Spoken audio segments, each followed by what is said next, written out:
Dear guests, I would like to welcome you at our special event titled Green Chemistry Towards Sustainable Future.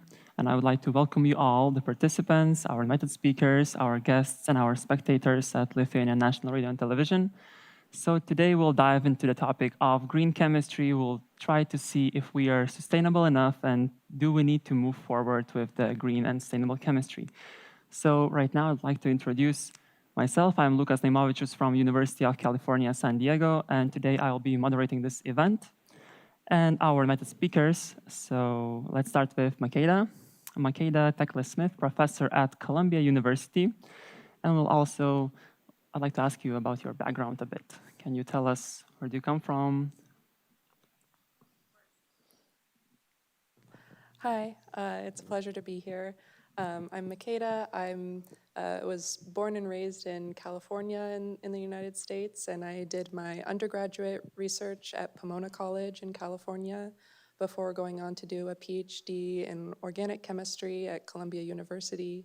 I then went on to do a postdoctoral fellowship at Princeton and UCLA in photoredox catalysis before starting my own independent career back at Columbia in New York, where I'm doing organic chemistry with a focus on photoredox catalysis.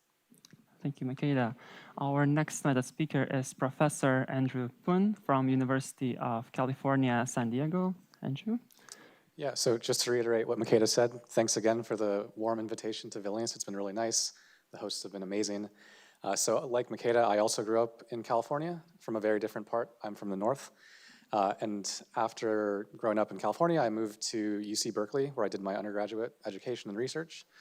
After getting my bachelor's at UC Berkeley, I went to Columbia University to do my PhD, studying organic materials chemistry.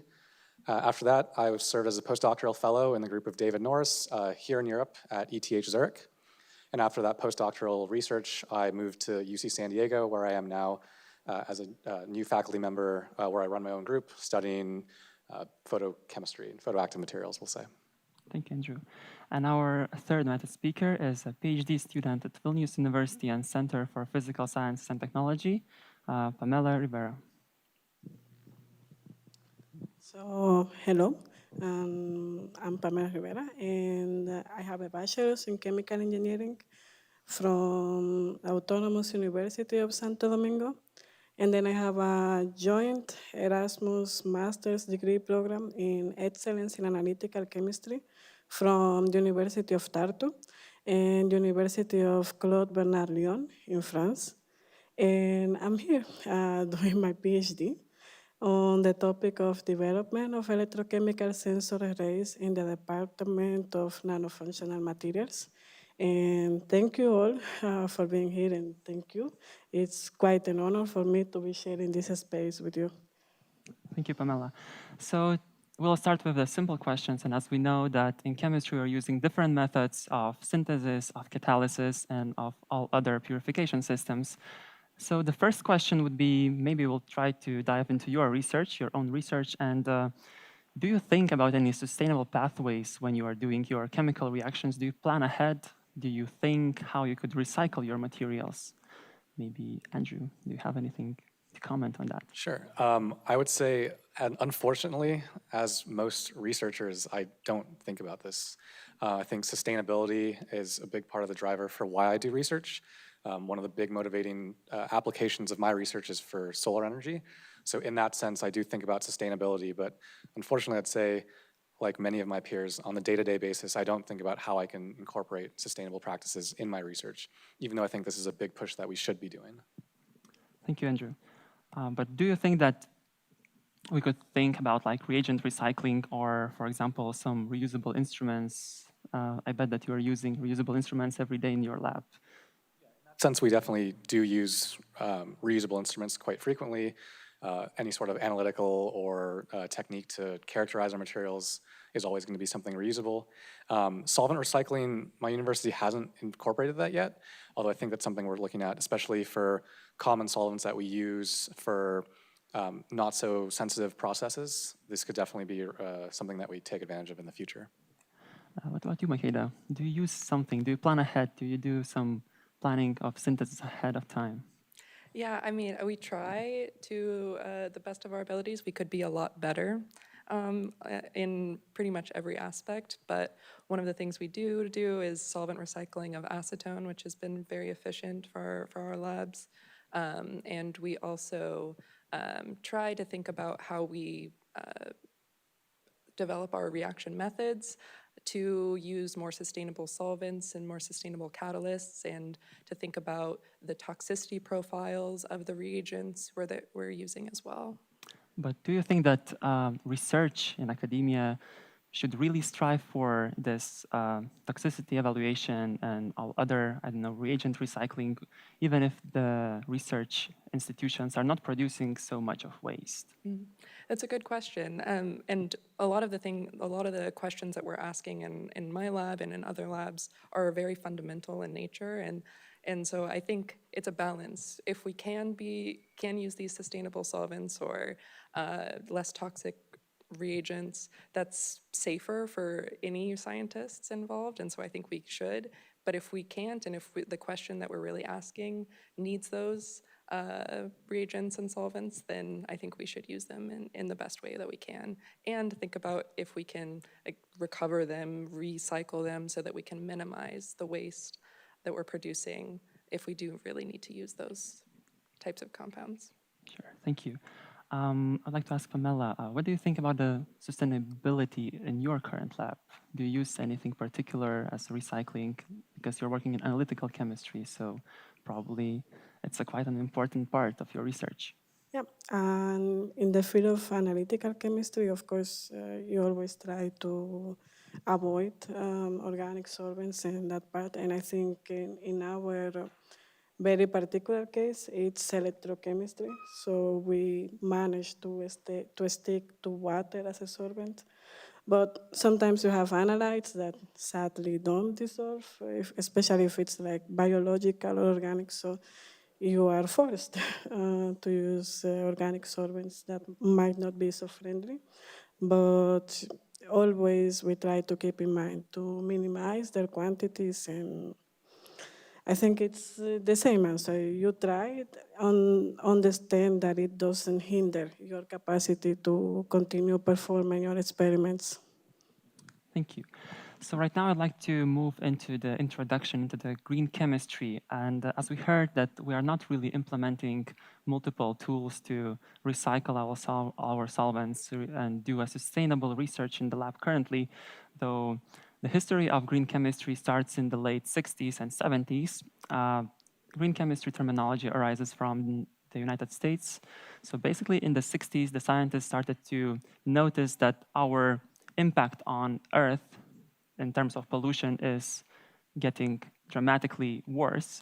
So this incentive from scientists was sent to the United States government, and the United States government created the Environmental Protection Agency.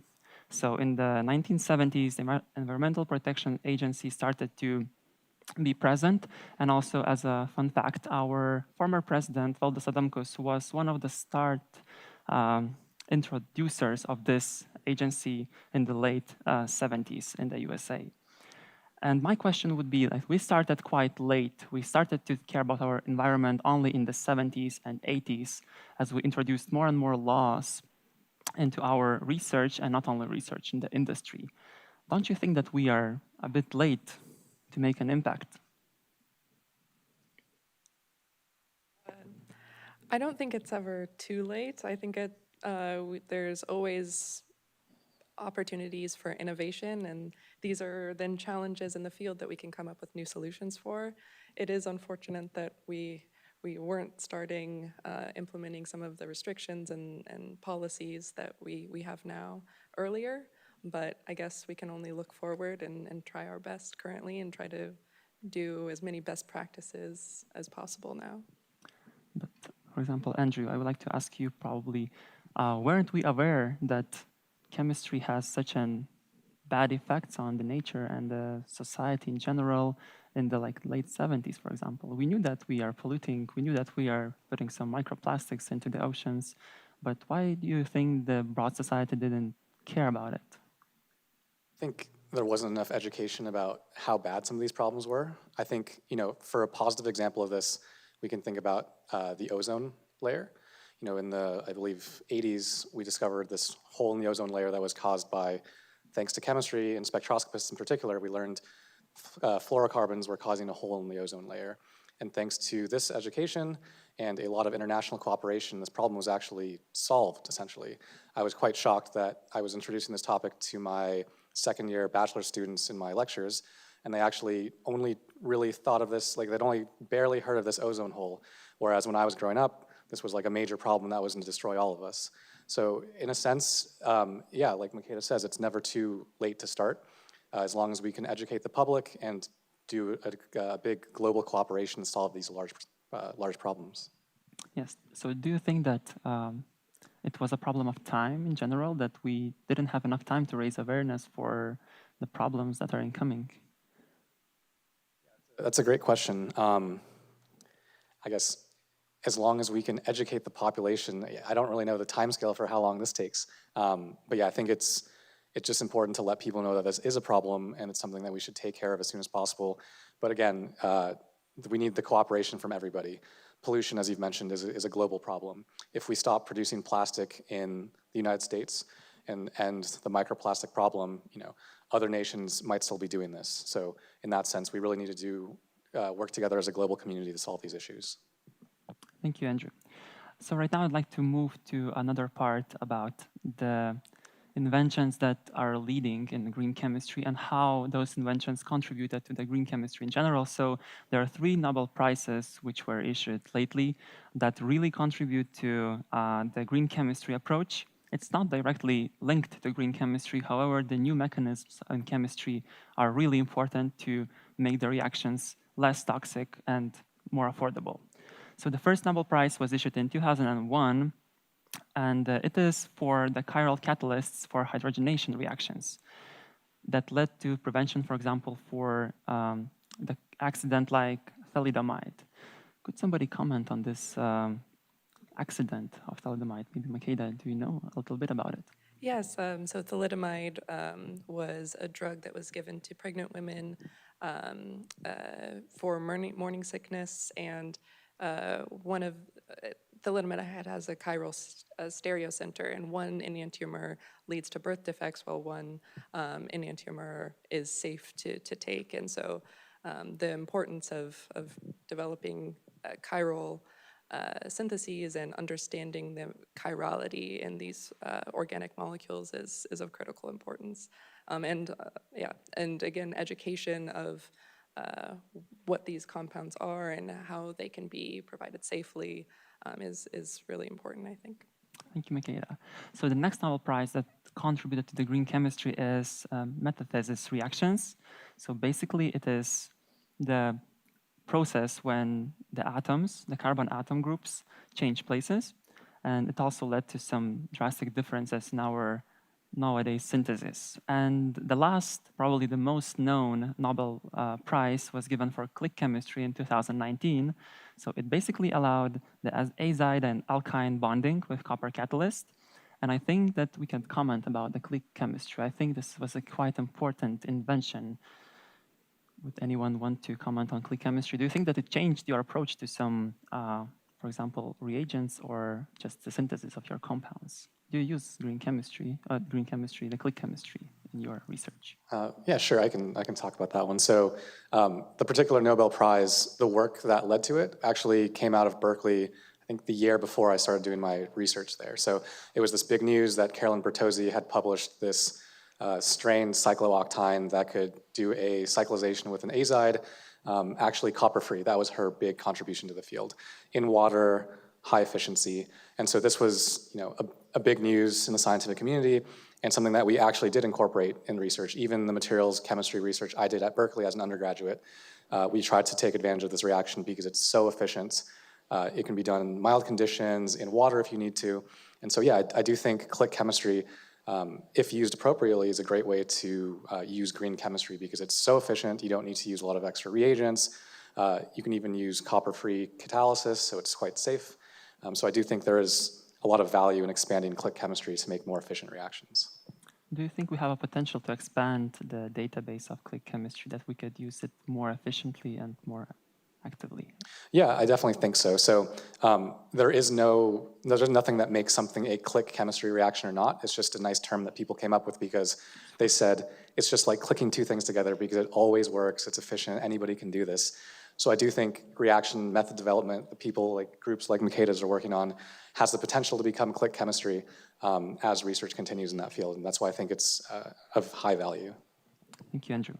And another question for Pamela. I'd like to ask you, do you think that as we are exploring the new fields of chemistry and we are thinking about new reaction mechanisms in general as the approach for green chemistry, do you think that we can have like additional approach for that, not only from the part of reactions, maybe we could use something different to make our research more sustainable, not only the reactions? Yeah, I think green chemistry is like a multidisciplinary. It requires a multidisciplinary approach to effectively reduce the amount of waste that is produced from chemistry. So I think new reactions are obviously a backbone. They are very important to reduce solvents and to eliminate probably like harmful byproducts or basically just make reactions more efficient. But chemistry goes beyond the lab, and I think most of the impact that chemistry has is not coming from the lab. So trying to adapt those synthesis, new catalysis procedures to actual production processes, and it's a little bit more challenging in the upscale, and I think it's also like the whole process controlling, it's also very important and key to achieve actually a chemical industry that is sustainable in the span of time. Thank you. But as we talk about green chemistry, we'll always think about the chemical synthesis, about the reactions, about the recycling, but we also should take into account that green chemistry also is about the traveling of scientists, for example. It's not only the impact that we do in the lab, it's also everything else that we are doing. And as you know, that scientists are probably traveling a lot. Do you think that we could somehow handle this problem? Can we make it more efficient to leave a smaller carbon footprint? Kida? Yeah, I definitely think we can. And I think during COVID, we saw that as definitely a possibility with virtual conferences. And as technology gets better, I think it's easier to communicate over long distances without actually traveling there. So in some respects, I think that that's important. I think being in person and being in conferences like these is also critical, especially for young students to make connections and get to meet people in person. And present their research. But I think we can find a nice balance between that to minimize our carbon footprints as individuals. I completely agree. And also, Pamela, I would like to ask you, as a PhD student, would you trade your, let's say, conferences and your trips to other countries to Zoom meetings? What do you think about it? I think, if possible, yes, but of course you will miss a lot of, there is a lot you get from the interaction with the people, maybe outside networking, so that will be lost. But I found it quite interesting because I was reading an article, they were doing like assessment of the carbon footprint of research institutions, and I was quite surprised to see that most of the input was for transportation and commuting. I think, yes, it's a fact, but how different is it from other fields? I mean, I think that in the whole humanity, we have a big chunk of carbon footprint that comes from transportation and commuting. So maybe we could, I mean, as humanity, we are moving towards safer and more sustainable way of transportation. So that could be an alternative instead of like eliminating the whole traveling thing. It's just fuel our efforts towards clean and sustainable transportation and options, because it was quite interesting for me to find that out. I will say that probably research institutions have a bigger carbon footprint that is not intrinsic to any place where you have people, maybe on chemical pollution or consumption, maybe on energy consumption, because some instruments are quite intensive in energy. But transportation, I think we could find a way to reduce that without hindering the travel, because it will, I think, it will significantly hinder the impact that educational programs have on the students. That's true. That's true. Andrew, I would like to also continue on another question.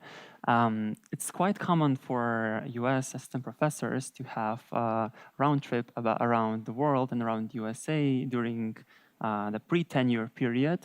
And as some people mentioned, you are traveling even like to 20 and 30 different cities in the USA and giving talks to be tenured at the final.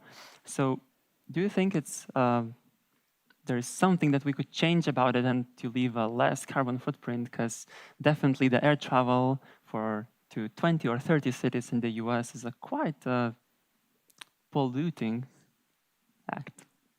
I completely agree. So I completely agree with what Makeda said as well, that find some sort of balance between in-person and hybrid events, like virtual events, does make a lot of sense.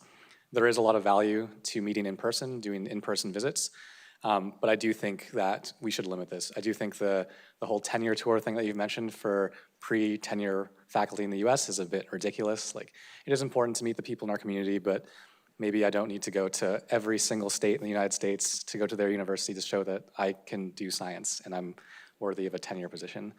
And also that might just be a US issue that I can't take a train to go give a talk. Thank you, Andrew. So right now I would like to move to another part of our discussion. So we'll talk about today and the future of green chemistry. And today, unfortunately, 98% of organic compounds are developed from petroleum. So it is basically the side products of our petroleum production, and this is the main source of all of the organic compounds we can purchase at different organizations like Sigma Aldrich or any other producer. So do you think that there are any alternatives for production of organic compounds? Where could we get those organic compounds, if not from petroleum? Yes, I think that there's many other sources of organic compounds that we can use, and we can develop creative new methods as well to use these stock starting materials, including biomass and lignin biopolymers. My brother is actually a farmer in California, and I talked to him a lot about this, about biomass produced through agricultural waste and how we can match the chemical industry with the agricultural industry to maximize our use of the organic material that we have at our disposal. For example, like in the wine industry, which he has a vineyard, they produce a lot of this biomass. And so it would be great if we could develop methods of using these types of things that are already produced in large quantities as our starting block materials for organic synthesis. Pamela, do you think that we should definitely change from the petroleum-derived organic compounds? Maybe it's not necessary. Once again, science is not such a big polluting. It's not contributing to pollution so much. Maybe we can just continue using the petroleum side products for our research purposes. Yep, I think I come from industry, so I might have a broader vision, because I think at some point what we do in the lab will eventually extrapolate to industry, and I think there is where it will have the great impact in our society. And of course, I think research should be oriented towards enabling the extraction of these organic compounds, either from biomass or from other natural resources, also into enabling the recyclability of them. Like there are many polymers that, well, what can we do with them, So there is a lot of people working in creating synthesis procedures that enable the recyclability of these polymeric materials that are in first instance coming from petroleum, but we can give them a second chance. But I think, yeah, it's we should, as scientists, probably think beyond the lab because we have that repercussion for good or for bad. But you know, all the great inventions, fertilizers, it all started in a lab, and then it became a solution for humanity. And sadly, that is where it is making the big negative impact in the environment. So I think it's always good to think in broad terms, like, okay, we are working in the lab now, but this might extrapolate to other fields of society. And I lost the track of my idea. But what I was gonna say that it's important to work towards extracting these organic compounds from biomass or other renewable sources, but might be a slow process for the adoption of them. Again, for lab, for example, sometimes we need like highly very pure materials that we synthesis from natural compounds might not be able to provide us right now, but maybe in industry, for industrial applications, they might be of enough purity. So yeah, I think we should think about making our research sustainable, but always keeping in mind that it will at some point extrapolate to other fields and to the chemical industry in general. Thank you, Pamela. Following up on that, I would like to ask Andrew. Andrew, do you think that we should really do everything so sustainably in the lab? And do you think that industry is basically copying our laboratory research and they're trying to implement what is popular in research? Because the majority of industrial companies, they also have those R&D departments which are doing research, and sometimes that research is even more advanced than the research in academia. And also we don't really know what they are doing sometimes because they fill patents and we don't really see much. So do you think that we should do something, we should impose the view that we want, for example, to do the compounds from the biomass? And do you think that the industry will pick it up and use it as it is? Yeah, I do think a lot of the times, unfortunately, we as chemists in the lab think like, okay, I'll figure out this process, make the best material, and then some chemical engineer will figure out a way to scale it up and make it industrially relevant. But like you mentioned, I'm not sure that is the best way. You know, we talk about polymers or something. You look at like a Ziegler natacatalyst that was used to make polyethylene or something. This reaction is just so efficient. But if we had thought about doing this sort of research from non-petroleum feedstock chemicals, maybe these polymers would be now used more commonly industrially in our everyday lives. So I do think we as research scientists do have some responsibility in making sure that we can push research or industrial relevant processes in this more sustainable direction by doing research that itself is sustainable.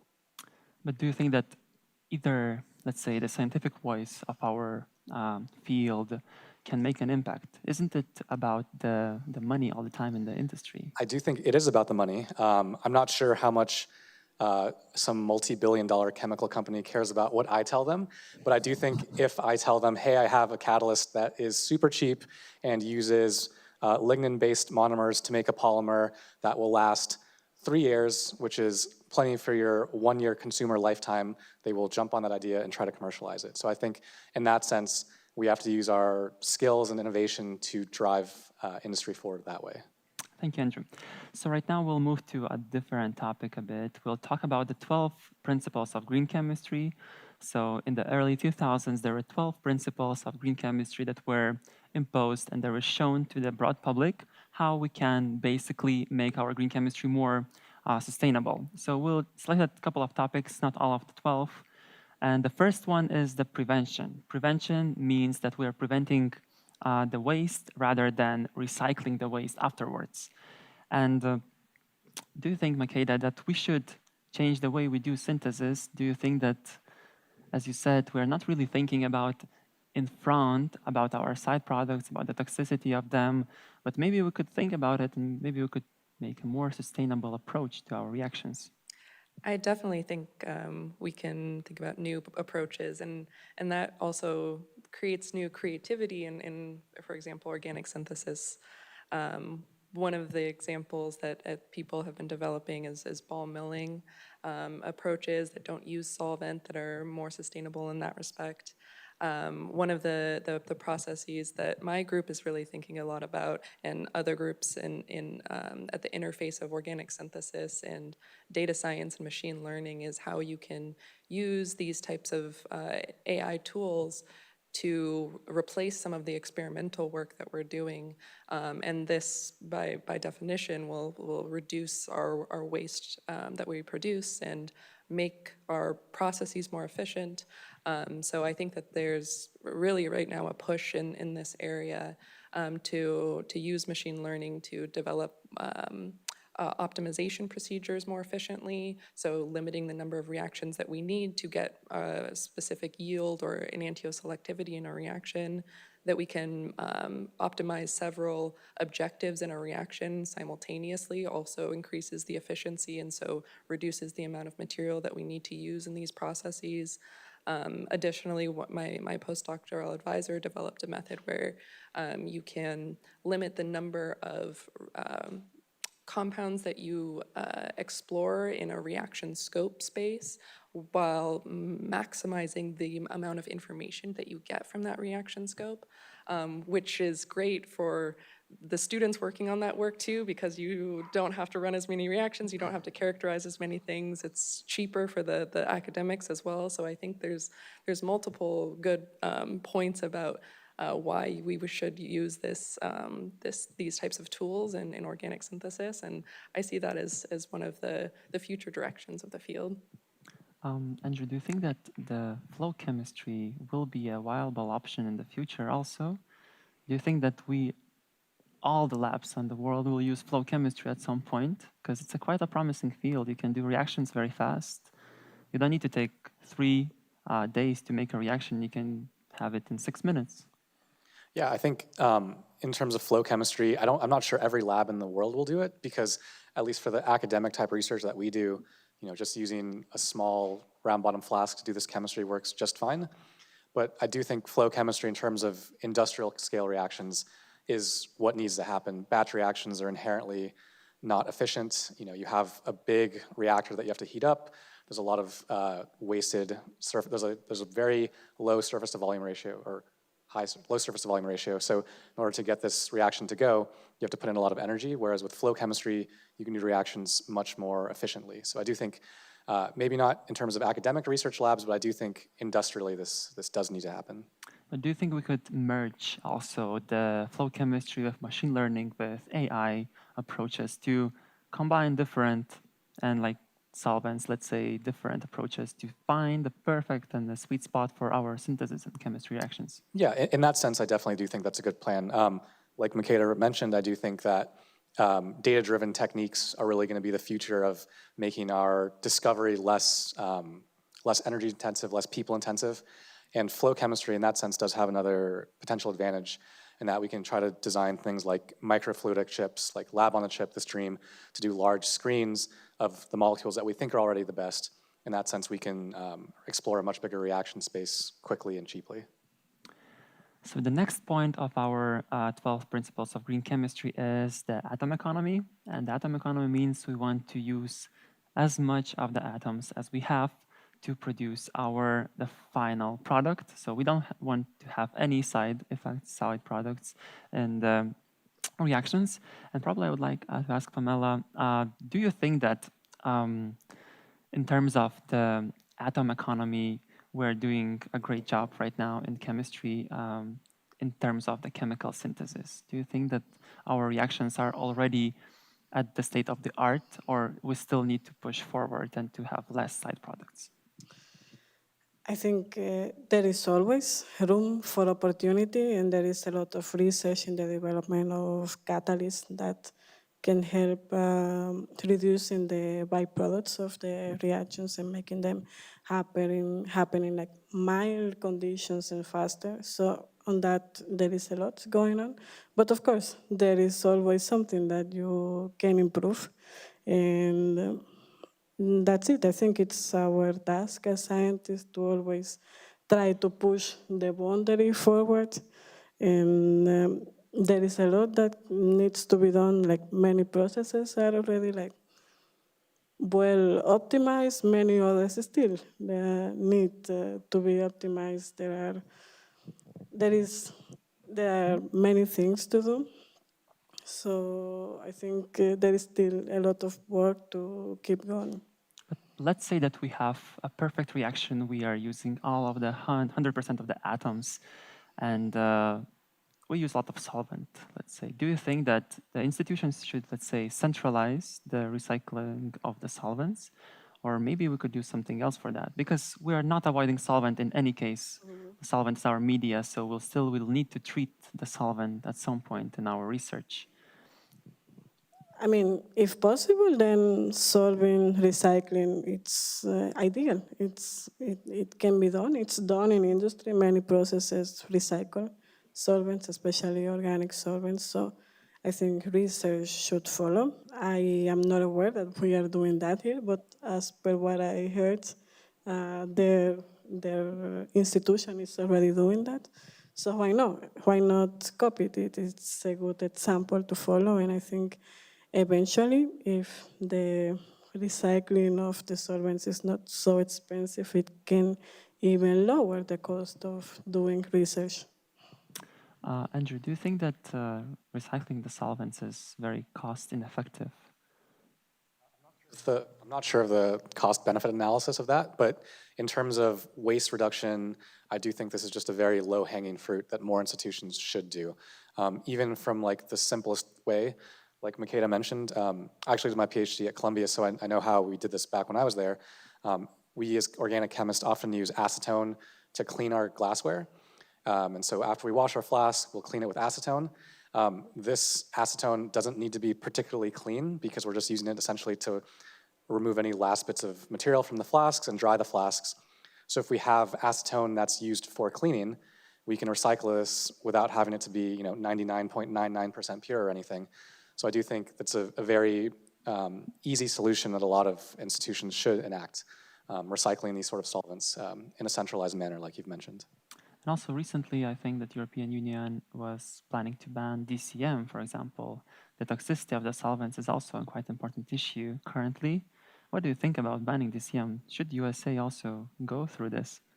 I do think these chlorinated solvents, while they are very useful in synthesis and chemistry, they are quite dangerous. There was this high-profile accident that was published quite recently about someone that got DCM, or dichloromethane, a drop of that from a needle underneath the skin, and it caused some pretty gruesome injuries. You can look this up. It caused necrosis of the skin. It's a pretty horrible accident. So I do think it's another principle of green chemistry to use safer chemicals in general. So I do think we should move towards that, definitely. So follow up on that. The third principle of green chemistry is the inherently safer chemistry for accident prevention.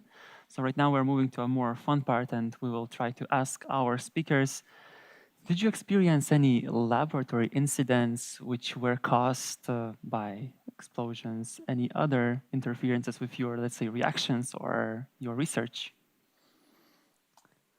Yes, I've seen a few lab accidents over time. One, our entire brand new lab flooded because we were using water to cool a distillation apparatus, and the water hose popped off overnight, and so it was just water was pouring out, and you walked in and saw about like 5 inches of water on the ground, and it was leaking down into the mass spec facility onto all the instruments down there. It was not great. And so one of the things that that got implemented after that are closed system water cooling, which is, again, a more sustainable option so that you're not constantly using water for long hours at a time, but it's also safer as well.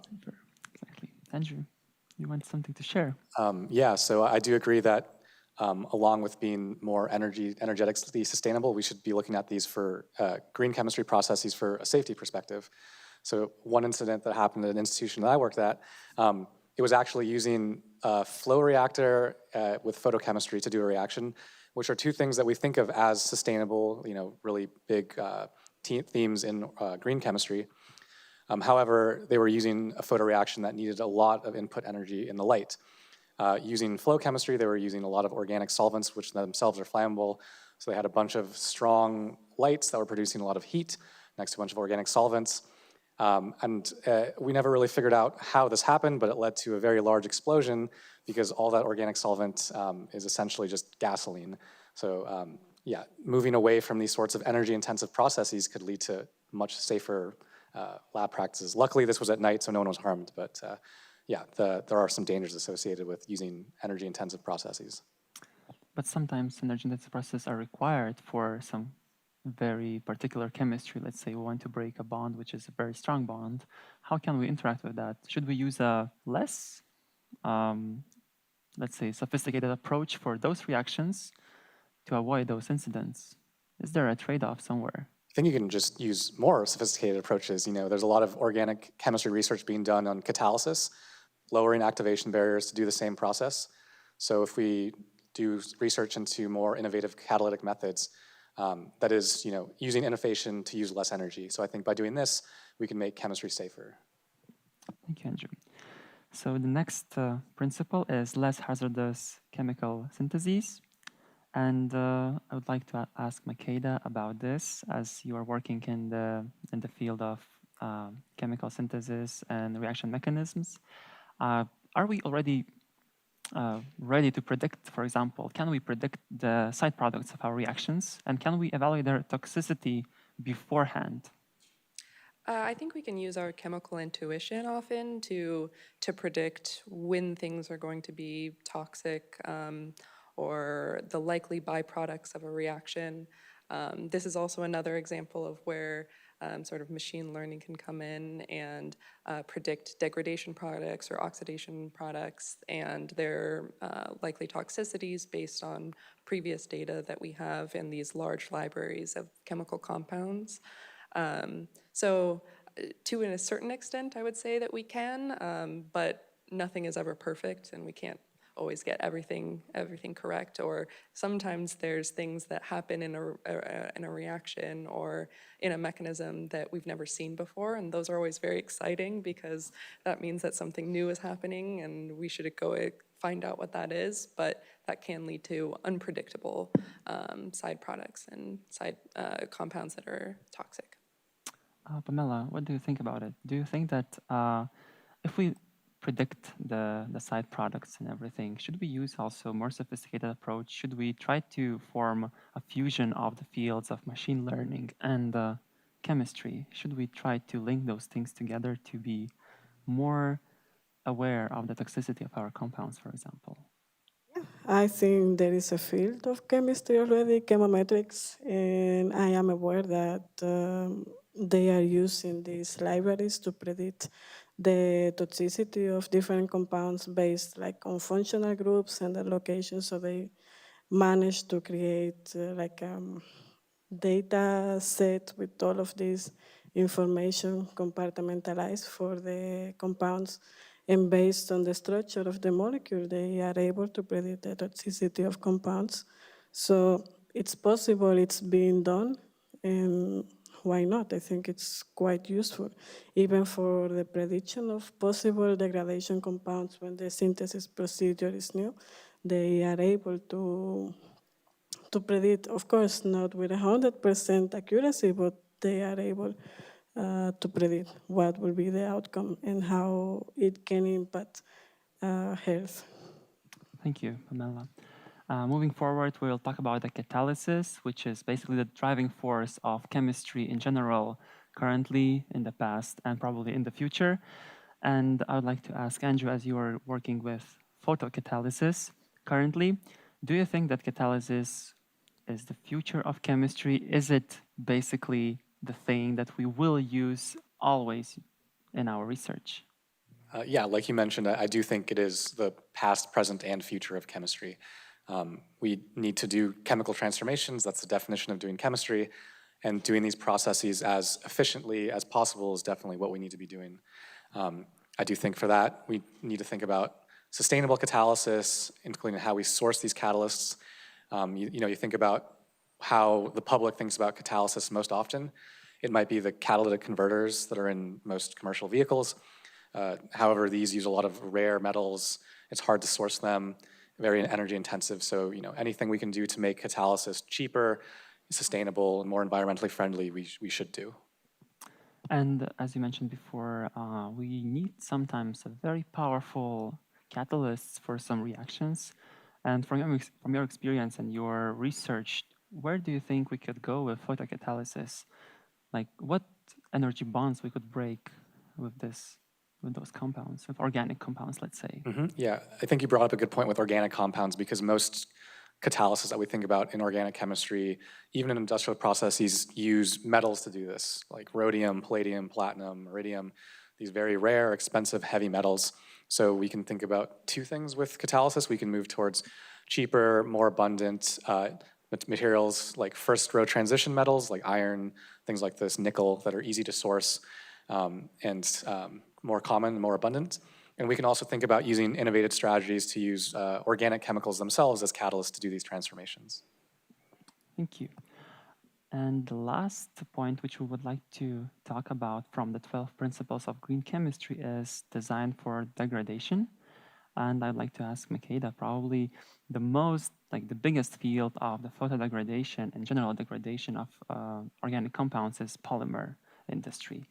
And the biggest producers of those plastics are the most developed countries.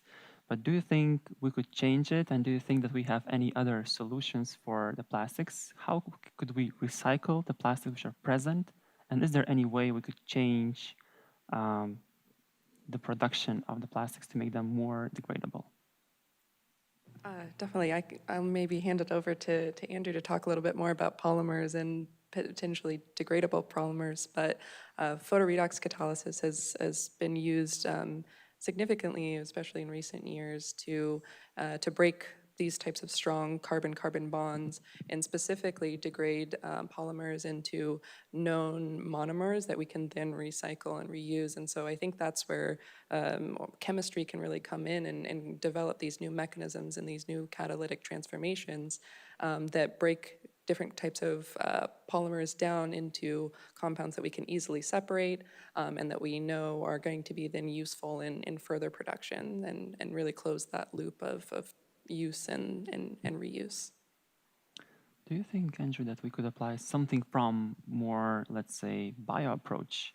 Could we use something differently, for example, enzymes? Right, so I think from a bio standpoint, there's, I guess, two ways you can look at it for polymers. You can think of either designing methods to degrade existing commercial polymers, which is a big area of research, designing enzymes that can eat polystyrene or polyethylene and break these down into fragments that can then themselves be decomposed.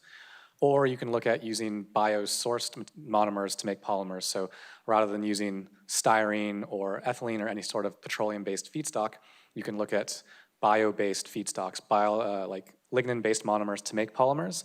These themselves would then be biodegradable, and it's something that we should consider. A lot of the times you use a plastic, let's think of like a single-use plastic. It doesn't need to last for 1,000 years. It needs to last for, a minute, maybe even. So we should think about using materials that themselves can degrade from bio-based sources. Thank you. The next part of our discussion is the endangered elements, and there are currently 44 elements that are endangered and may disappear and may be limited in their supply in the following years. And we'll talk about the particular one, the helium. We cannot produce helium with our technology, and helium is used in multiple different research applications, and not only research applications, starting from the critical temperatures for research, for example, MRI, NMR techniques, and also, for example, in Large Hadron Collider, we definitely need to cool down our systems to have some intrinsic and very interesting phenomena. And also it is used in fiber optics and semiconductor processing. So I would like to ask maybe more your personal experience and your laboratory experience. Pamela, for example, how would the shortage of helium would impact your own research? My current research, in no way. But as an analytical chemist, I have worked with NMR, for example, or EPR, which require very low temperatures, and usually they are achieved with helium. So, yeah, it will be a problem, but I believe that the instrument manufacturers will sort out the way to either make efficient refrigeration systems that do not need helium, like you can cool with nitrogen, or they could somehow modify the instruments so it itself doesn't need the refrigeration. What about the laboratories of Professor Andrew and Professor Makeda? What do you think? How would your research would be impacted if we have a shortage of helium? So, and I do some sort of spectroscopic analyses, but luckily none of mine uses liquid helium. I think the biggest thing would just be for NMR chemical analysis. We do need liquid helium to cool down the magnets to do this. However, I do think people are looking at ways to go around this. At UC San Diego recently, one of my colleagues, Xiaowei Li, reported a system to recycle liquid helium to cool down his large ultra-fast laser setup. And I think they set some new record for the amount of liquid helium that they could recycle, or the efficiency of the recycling process. So I think things like this are necessary in academic research. And also just looking at techniques to do these measurements without liquid helium. So, if we could make an NMR that just used liquid nitrogen, could run at that temperature, there would be some big gains there, I think. Okay, I think that you also have a problem with NMRs for sure. Oh, yes. Is So there any other problem with the liquid helium? Do you use any other instrumentation in your lab that requires super cooling? We also use EPR, which often uses liquid helium. But the nice thing about EPR is that you can use it with liquid nitrogen as well. And so we've basically completely switched over to that to limit the amount of helium that we're using within the department. But yeah, the main thing that I use liquid, or that we use is NMR, and we use that for sort of every compound, every reaction that we do. So it would be a big change in thinking about how we analyze our reactions and the workflow of our day-to-day synthesis if we were limited by NMR. Do you think that there is any other way to, let's say, solve the helium problem instead of only recycling? Can we do something else? Is there any possibility, or you don't see any possible technology in the future to make it? There's, I don't know. I'm not sure that there's many other options. There's been some discussion about using sort of crystal structures and X-ray diffraction as a way to characterize compounds, but those take on their own sort of restrictions and cost analyses and energy use. So yeah, I'm not sure what the solution is, I guess except for recycling. This will be a great problem for the future scientists Yeah. also. And right now, let's switch to a little bit different topic, which will talk about the industry, why every industry needs to implement green chemistry. As the world is being more and more polluted, we are producing more CO2, more other compounds which are toxic and pollute our planet. Do you think that the industry will catch the trend of green chemistry and will change quite swiftly to prevent, let's say, the pollution which is in upcoming years? Just like, let's take a 5-year period in the future. Andrew, do you think that industry will change, like will catch the trend and will be very sustainable quite fast, swiftly? I think industry is motivated by economics primarily. So in order to make them catch this trend, it won't be from their own volition or their own goodwill. If industry wants to make a change, it's just going to be because something is cheaper than what was available before. So I think that, again, that's our duty as researchers. In order, if we want green chemistry to catch on, we have to make it the only choice. It's not going to be green chemistry versus non-green chemistry. It's just going to be the most efficient process that also happens to be sustainable. Do you think also that it's important to, let's say, advertise green chemistry in a better way, like to be more informed about green chemistry and make it popular in the broad society? Maybe then society could push the industry to make a switch? I do think so. I do think besides economics, within economics, we can use legislation to push certain policies where we want them to be. That's, again, how this whole thing with the ozone hole, the hole in the ozone layer was fixed.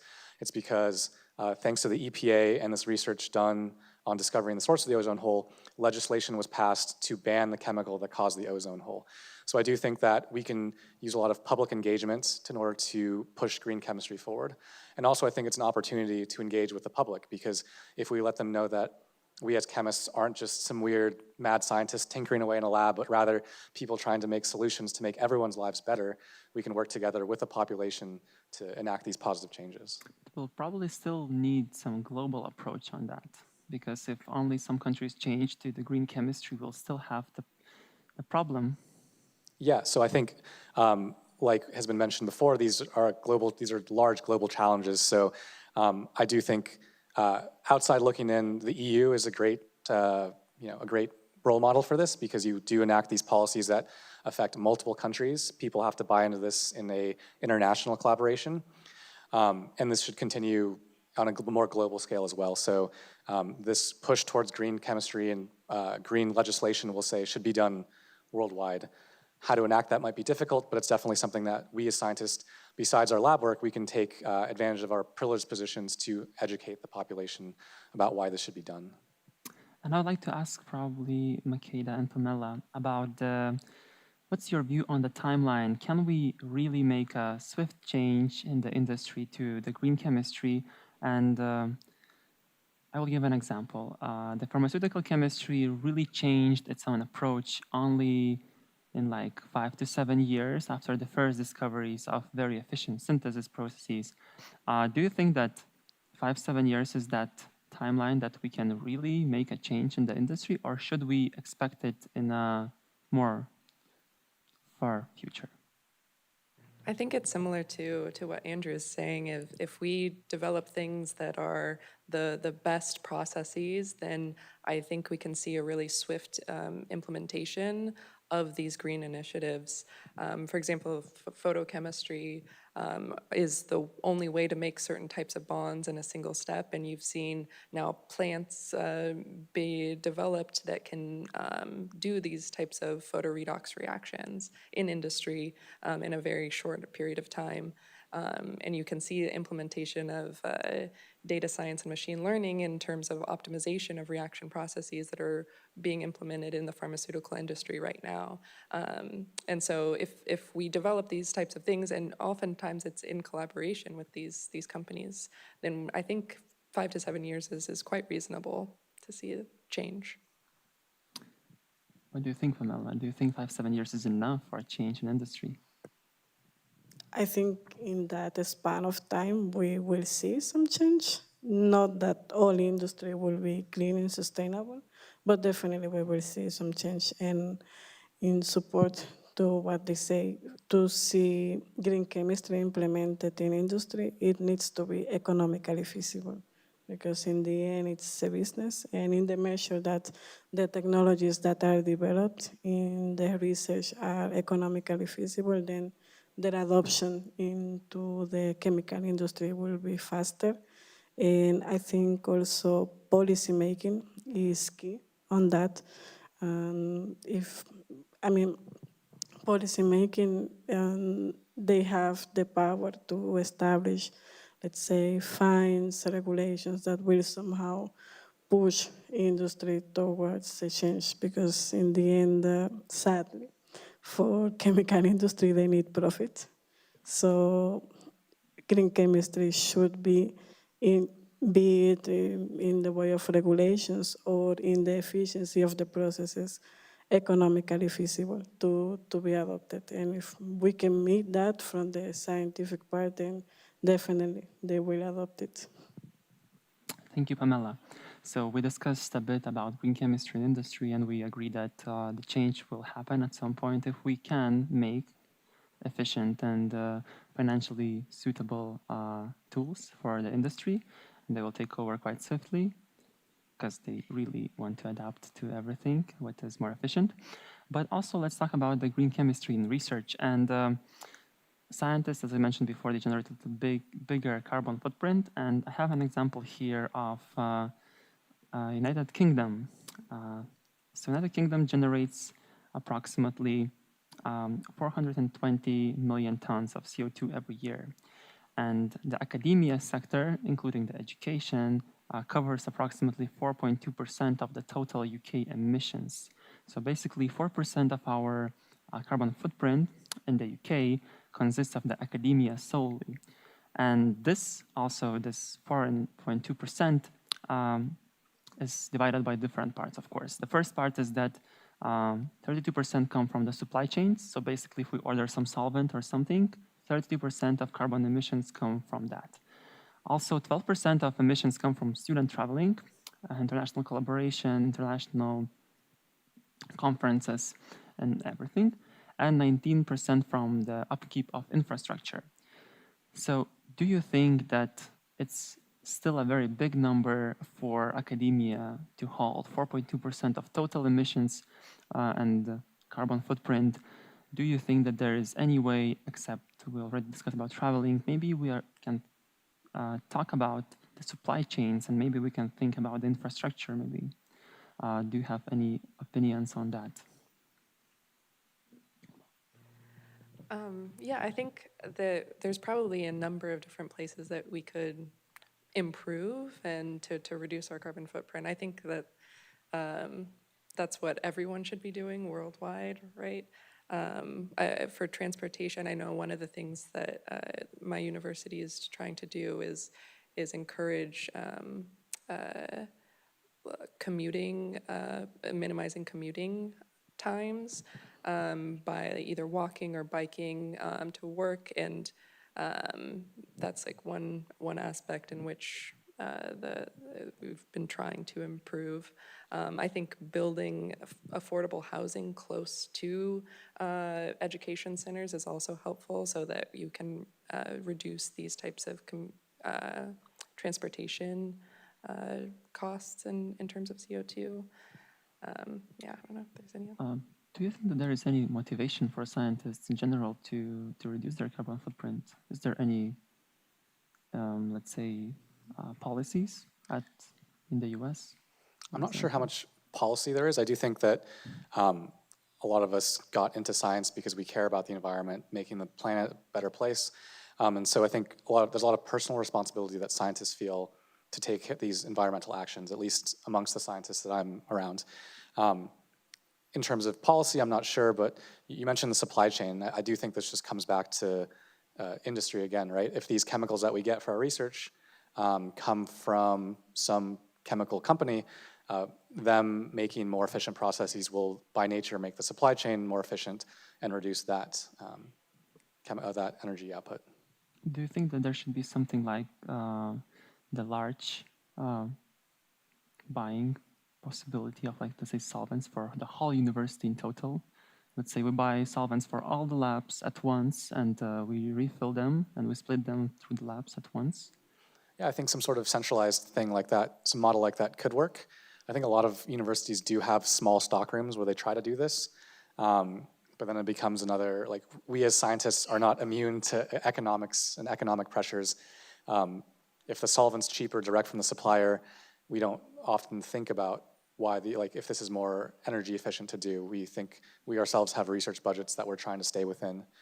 So again, if we can make this viable for us, whether that be from increasing research budgets or policy making, I think this is definitely worth doing.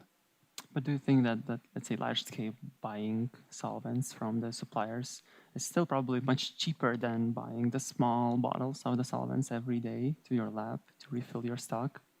I would think so, but it's something that we should look at. I just think from experience, we do have a stock, like from my personal experience at our university, we do have a stock room that stocks common chemicals, common solvents, but it is just cheaper to buy directly from these chemical companies rather than the university stockroom for whatever reason. We would need to work together, but yeah, that is a potential avenue for cooperation even amongst scientists at one university to make a small change. And also probably the follow-up question about it, do you think that research institutions should be more decentralized or more centralized in this extent? For example, you are doing the research in a more distant country, which doesn't have a chemical industry that produces solvents, and they need always to, let's say, supply the solvents, and it is much more expensive to do, for example. Do you think that the science should be maybe more centralized in some, I don't know, scientific educational centers or clusters, instead of doing it all around the world all the time at one point? What do you think, Pamela? Do you think that we should centralize or maybe decentralize or keep it as this? I think science, as any knowledge work and thought process, benefits greatly from diversity.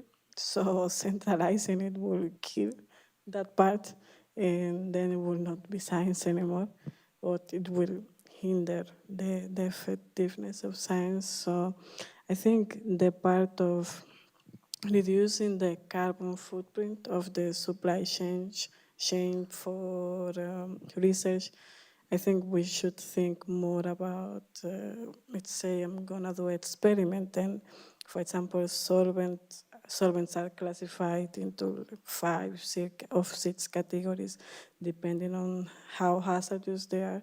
So I might check the list and say, well, try to choose a more benign one for the environment, and just carefully designing our experiments to go into a more sustainable experimental practices, but centralizing science, I think it will kill the benefits of diversity that often come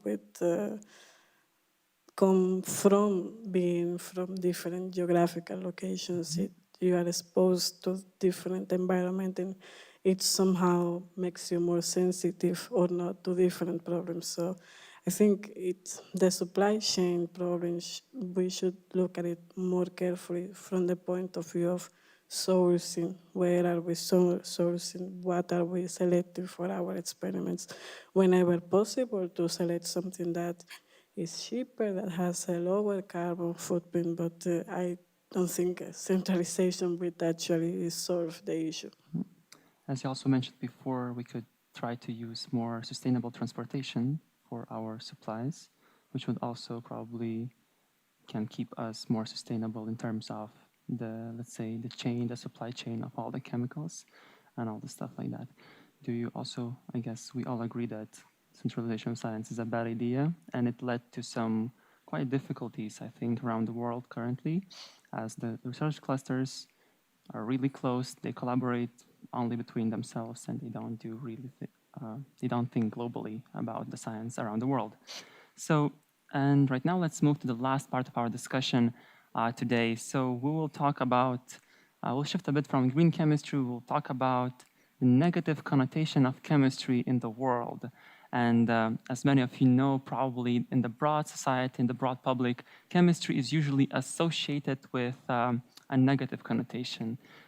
People don't really trust chemistry, and people associate chemistry with a bad thing in general. Do you think that the term chemophobia appears quite usually in the, let's say, media? Do you think that it's a common problem in all around the world? I definitely think the idea is quite common, at least from talking to people, even my own family who are not chemists. They have sort of chemophobia, definitely, and I think that we can do a better job of educating about what chemicals are, that everything that we see in nature, in the materials that we have are chemicals, and that there's inherent risks, but to certain chemicals, but they're also how we live and thrive and how our bodies work, etc. Do you think, Andrew, that you saw a lot of, let's say, comments on that recently, maybe in the media about the chemistry in general? Do you think that there is like quite a strong opinion of the broad audience to the chemistry in a negative way? Yeah, unfortunately, I do think that's true. I grew up in California, and Californians have a certain stereotype, and I do think it's pretty deserved. Whenever you mention chemicals in California, people immediately get freaked out, they get scared. This doesn't need to be the case. For whatever reason, people associate chemicals as a negative thing. If there's chemicals in anything, they think it's bad. I do think that we should do a better job educating people that, okay, yes, we don't need chemicals everywhere. Some exogenous chemicals can be harmful in certain places, but the benefits of chemistry are clear and apparent. Our lives are dramatically improved thanks to the work that chemists, chemical engineers, and other scientists have done with chemicals. Do you have any reminiscence of any, let's say, media headline or something of that kind that really shown chemistry in a bad way? One of the ones that comes to mind probably is this conspiracy theory. I don't know if it exists here in Lithuania, but in the US, people in certain places believe that the trails that go behind airplanes are like chemtrails that people are using for mind control or whatever. So yeah, I think this is just another obvious proof where people think that chemicals are some evil thing that the governments are using to control the population, which is obviously not true. So I think, yeah, this is another thing that we should, again, we need to do a better job of maybe not use the word of educating the population, but working together, reaching out to the population to let them know, we are trying to help them and make society better together. Yeah, thank you, Andrew. A really good example, I think. I think this is an example that really was quite present in the public. And right now, I'd like to ask, probably we'll start with Pamela. I'd like to ask you, Pamela, what do you think? How can we as scientists counteract it? Can we go somewhere and spread the word about the chemistry in a better way? Or should we, for example, take a look at the green chemistry and try to push on it? Try to push the way that green chemistry is the way that chemistry is transforming and it's becoming more clean, more sustainable in the future. I believe that people fear what they don't know.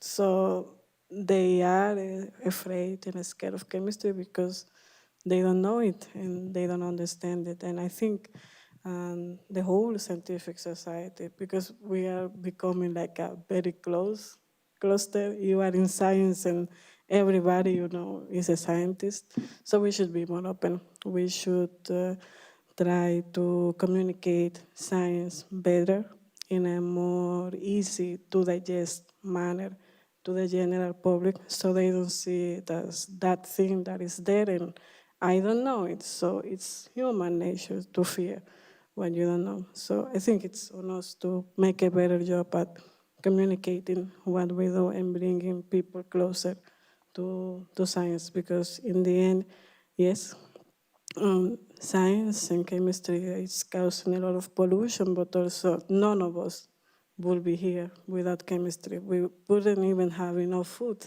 without fertilizers. We would not have clothing.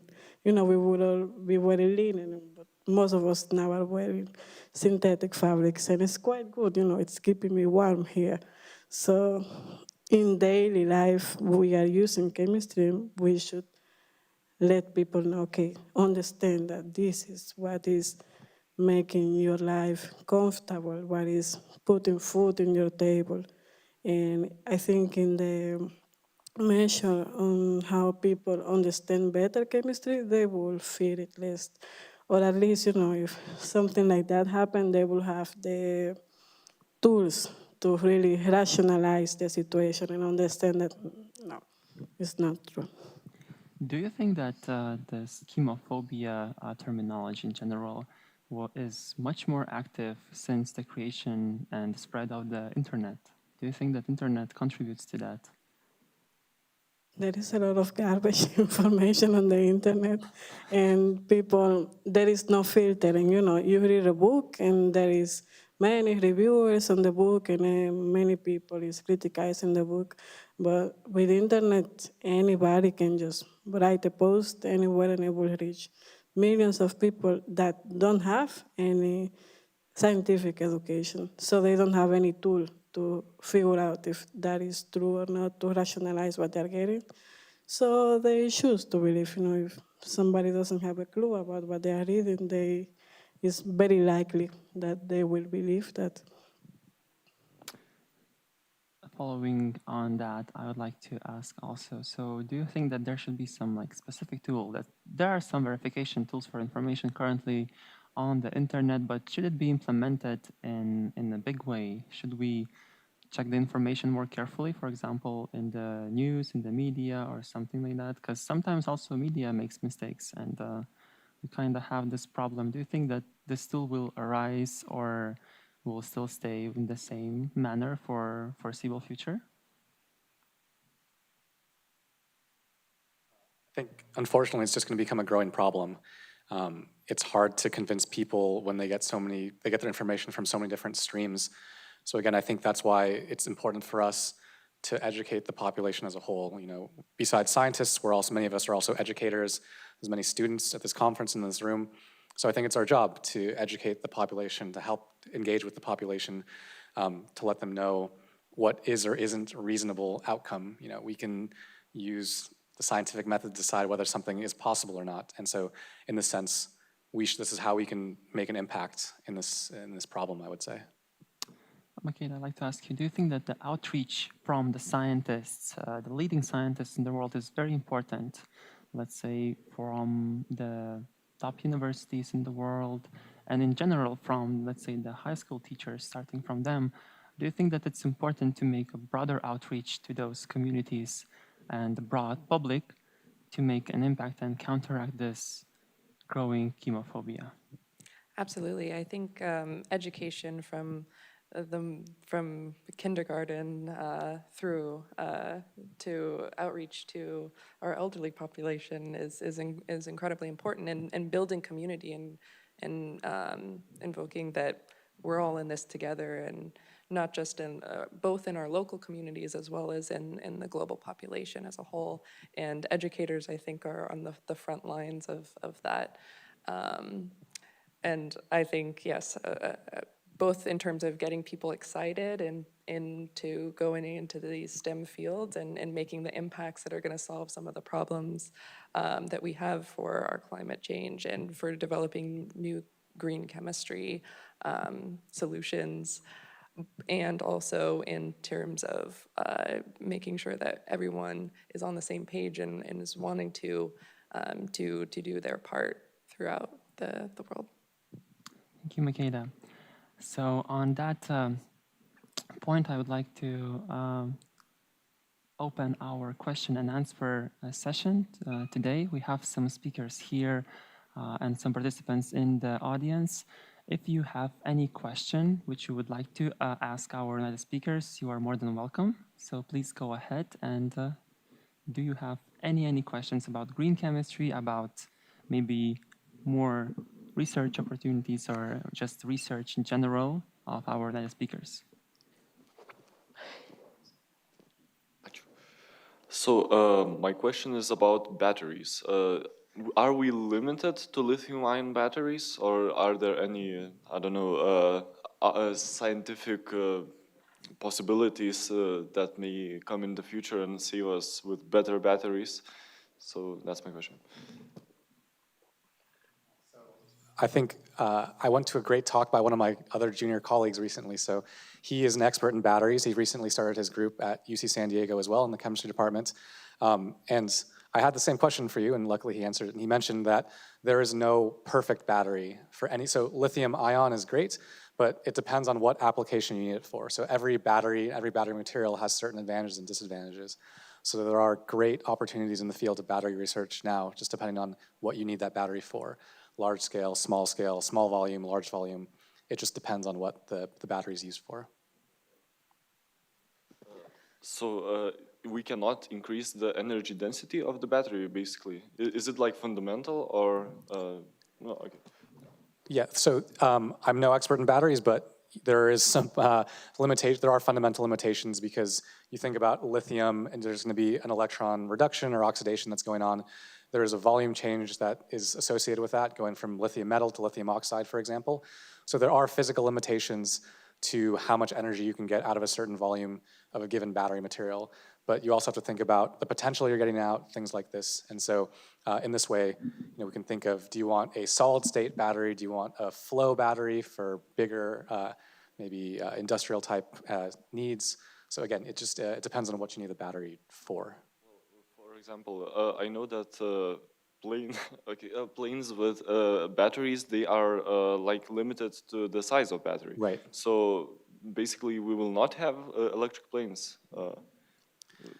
So yeah, that's another great point. So you think about what something that you need a lot of energy for. So people are looking at like flow batteries to do, to power homes, because you can just make the tanks of the analyte and the catholyte bigger to get more power. You can't do this on an airplane because you're limited with how much volume you can carry. I am neither an aeronautical engineer or a battery chemist, so I don't know exactly about the mass balance that's needed to power the airplane. But as far as I know, it's feasible. Maybe we won't be flying A380s that run on batteries, but smaller airplanes that can hold 50 people that can go like 500 kilometers maybe. As far as I know, my brother is an aeronautical engineer, so maybe I should listen to him more. But I do think this is feasible. Yeah. Okay, well, thank you.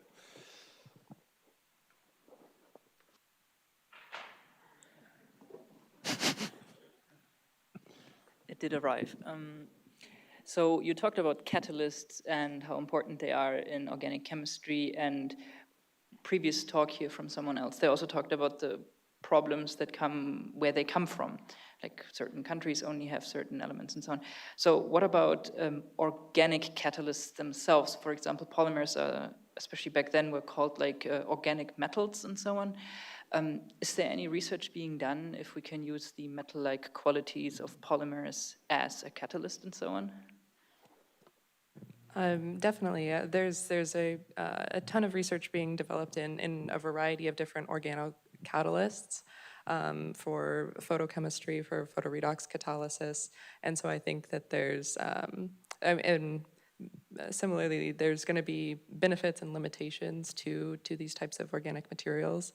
But I think that it's definitely an active area of research that has a lot of promise to replace some of these more challenging to source or toxic metal variants. I would like to ask you kind of a little bit different question. So you talked about regulations, and in European Union, the sustainability regulations even exceed in the military and defense sectors, where there are pyrotechnics and stuff that leaves the CO2 footprint. So might sound like a political question, but in your opinion, do you think there should be border like red lines for sustainability, and can we kind of afford at this moment to have exceptions from sustainability for specific sectors or situations?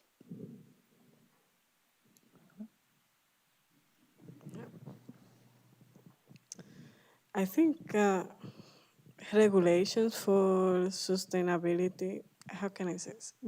I think it's not feasible to come today and ban something, or like you no longer can use this chemical compound. So I think it's usually, generally how it is done is like it's a slow process first. For example, for chemicals, they are placed on a rolling list, and then you have like 5 years to eliminate that from your process. Because, okay, we want to be sustainable, but still we want to keep productivity because we depend on that. So I think it's, with policy making regarding sustainability, is a trade-off. We need to push people towards sustainability, especially industry, but we also need to allow them the space to find a way to accommodate to those new policies and still remain productive.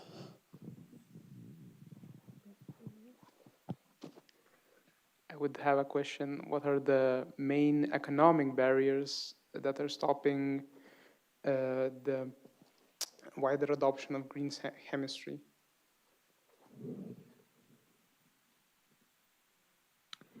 Could you repeat the question, please, once again? The main economic barriers that are like hurdles for wider adoption of this green chemistry. I think it's just how much stuff costs in the basic sense. So I think we talked about biopolymers and how important plastic recycling, plastic degradation is. But if you want to make a plastic bottle, polyethylene, feedstock is just one of the cheapest things on earth. This process is so well studied. You can make the polymer in any tacticity you want, in any molecular weight you want. You can tune the properties any which way you want. And the end product is just so cheap. So it's going to be hard to convince industry to change this if they say, you tell them, okay, Dow Chemical Company, make me plastic for a water bottle, but they can make it for either 1 cent per bottle or $5 per bottle. You're going to need to change the process to make that more expensive thing cheaper if that more expensive thing is the more sustainable thing. So we can definitely make plastic bottles out of biopolymers now. Just the question is, can we get that to a price point where it's competitive with the petrochemical feedstocks that we're already using? Do we have any other questions? I have a question about artificial intelligence, how it can help us to make chemistry greener, maybe not to reduce the toxicity or something, but in the near future, for example, to make some apps for people to calculate footprints and etc. before making some reactions or etc. So just yeah, in near future and perhaps in 30, 50 years. So what do you think? I think AI is going to be used in sort of every field and can make things much more efficient, much greener by being able to predict properties as well as predict reaction systems more efficiently. And we have this wealth of data that we're generating on a day-to-day basis that's being not used as effectively as it could be. And so I think it also will inspire more collaboration on a global level as well to build these large data sets so that we can use all of the information that we're getting, especially the negative result, machine learning and AI, to accurately predict these types of advances in the field currently. We only really publish positive results currently. We only get 99% yields in our papers, and we need to be able to publish all the data that we get from starting optimization reactions through endpoints, as well as if you're developing a new therapeutic, reporting all of your SAR studies as well.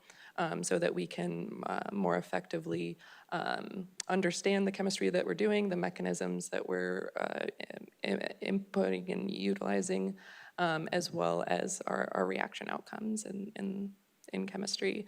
And so I think that would be able to make the chemistry that we do much more efficient and be able to not go down undesirable pathways, especially in pharmaceutical development, if we can have these more comprehensive data sets at the beginning. And just to jump in, I do also think that's something that we should be aware of as we're using AI as a tool, that we should also think about the energetic impact of those calculations. Makeda mentioned these ever larger growing data sets. To trawl through this data and to process this data is very energy intensive. So if we can develop methods, more efficient computational methods, this is also green chemistry if we're applying it to these data-driven solutions. Hi, maybe from, not from the expert point of view, but what do you think hydrogen energy or hydrogen energy can be a tool for this green chemistry and sustainable future? Like, because, yeah, right. Today you discussed catalysis and catalyst, especially photocatalyst for organic chemicals and their decomposition. And like my question is, what do you think hydrogen chemistry can be a tool for reducing carbon footprint? Okay, I'm gonna give my opinion as a very outsider from the topic, but I think being able to move towards hydrogen energy, it's a very big step into reducing greenhouse emission gases, and being able to produce hydrogen in an effective manner, and it will be amazing. It will impact, for example, fertilizer industry is one of the most, has one of the higher carbon footprints, and it's mainly because of the sourcing of the hydrogen, which is from fossil fuels. So just being able to supply fertilizing industry or nitrogen producing industry with hydrogen will drastically decrease the carbon footprint and the greenhouse emissions of the whole humanity. And there are many devices, like there are prototypes for cars, drones, that use hydrogen as energy sources. So if we achieve, we manage to produce hydrogen in a sustainable and efficient manner, then it will be a great step towards a green and sustainable economy. And I just want to know, I don't know, it's like one of my question, like what do you think hydrogen as a fuel, hydrogen as a source of fuel can replace this fossil fuel? What do you think? Like, because fossil fuels we believe it will be finished within next 50 years, who knows? I think, again, hydrogen could, there are many transportation devices and there is a lot of research into using hydrogen as an energy source. I think the major limitation, but again, from a very outsider view, is how we are producing hydrogen, because now we have this catalytic reformation, which is the main source for hydrogen. So it's still, we are using fossil fuels to produce hydrogen, to use something that moves with hydrogen. But if, for example, catalysis can help us like to electrolyze water and produce hydrogen, then it will be a very nice and sharp shift into the direction of humanity, and I think it could effectively displace a great portion of the fossil fuels consumption.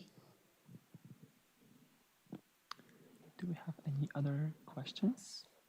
I have a quick question as well. My question would be about water pollution. As we know, it's a big problem these days. Oceans are polluted, and especially with all the microplastics getting into water from plastic bottles and like the industrial mass-produced things from plastics. What do you think is the solution, and how close are we? What's the progress to that solution, I guess? I guess I think about it in two different ways, like remediation of the problem that we've already generated and trying to prevent any further introduction of pollutants into the water. One of them I think we touched on briefly earlier in terms of these plastics and being able to degrade them in a sustainable way that don't generate microplastics that will then just end up in the environment as well. So developing new methods that degrade polymers or using biodegradable polymers that then we can take those degraded counterparts and reuse them selectively is one way in which we can prevent further microplastics to get into the water supply. In terms of taking what the microplastics that are already within our oceans and rivers, for example, I'm not sure what the best way in terms of or taking those out is. I don't know if you have any ideas or thoughts on it. I know a little work is done just like mechanically trying to collect this plastic waste, especially the microplastic waste, and then degrade it enzymatically, I think might be the best choice right now. But economically, I don't know what the best solution is right now. I think that is like a major engineering type challenge that we as humanity face, trying to solve this problem that we've already created. And even degrading, like that will introduce larger quantities of small carbon, oxygen units in the ocean that can lead to other unforeseen consequences. So yeah, I don't know. I think probably removing and then degrading in sort of an industrial application process is the best way, but it's a big problem. Yeah. Thank you. So I see that we don't have any more questions today, and I would like that everybody thank our invited speakers today. Thank you very much for your discussion on green chemistry towards sustainable future.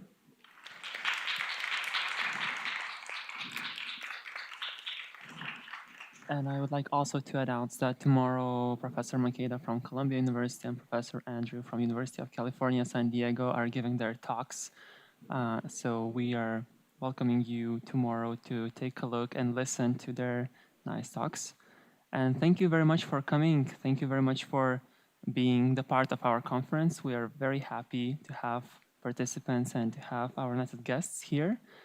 Thank you very much once again.